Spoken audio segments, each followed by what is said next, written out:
Hey there, everyone, and thanks for joining us. Happy Thursday. I'm Will DuPree. And I'm Mandy Dugan. This is KXAN Live News Notes. We're going to walk you through the big stories of the day in less than 5 minutes, so stop that scroll. Yeah, today a cleanup is happening at the Austin Police headquarters downtown after vandalism happened there overnight. Yeah, red paint splattered all over the front of the building. This building right in downtown Austin over on 8th Street. You pass by it if you ever drive on I-35.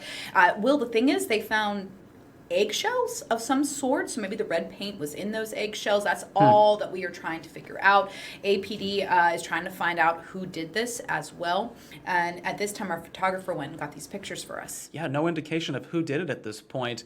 You'll remember that this is the second city-owned building that had vandalism within the last month or so? Yeah, last month, the end of April, City Hall was vandalized by 3 suspects that they saw walking away on security video, and that building was vandalized with red paint smeared over the front and anti-capitalism messages. We're working with police to get some additional details about this, so please stay tuned. The University of Texas at Austin released some new details about what will happen during the fall semester. That's right. So starting August 26th, classes will begin on campus. So students, here's the thing, they're not going to return after Thanksgiving break. Finals exams will be completed remotely.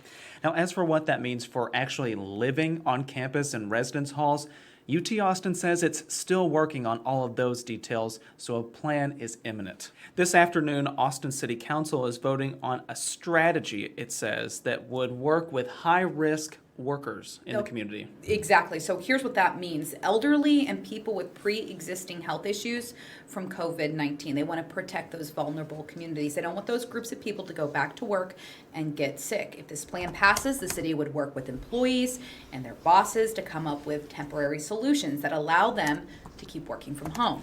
Now, if that's not an option, the city says it would help people find new jobs where they could telework. It's also considering helping out with financial assistance to hold those people over for the time being. So we'll track those results as well.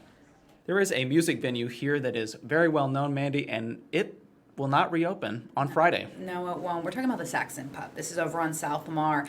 This is a pretty famous Austin spot to go hear music, enjoy a drink.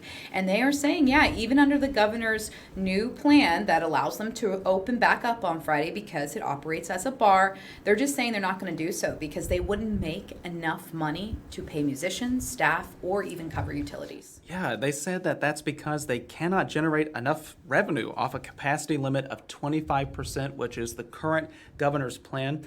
Now, get this, the Saxon Pub does expect to open eventually. However, that's just not known yet. Today, the Central Texas Food Bank is also holding a food distribution site. It's likely to gain a lot of people coming there to pick up a box of food, and we're trying to raise a little bit more money for that organization. We're trying to hit $1 million. Very close. And we are very, very close. You can help out. We've been telling you this, KXAN.com. Type that into your web browser, click on the banner at the top of the screen, and then from there you can make a donation. So we're actually going to be giving a live glimpse of that food distribution over at Del Valley High School. Starts at 1 o'clock here on KXAN Live. So come back and join Will and I. All right, everyone. Thanks for joining us. I'm Will DuPree. And I'm Amanda Dugan. This was your KXAN Live News Notes.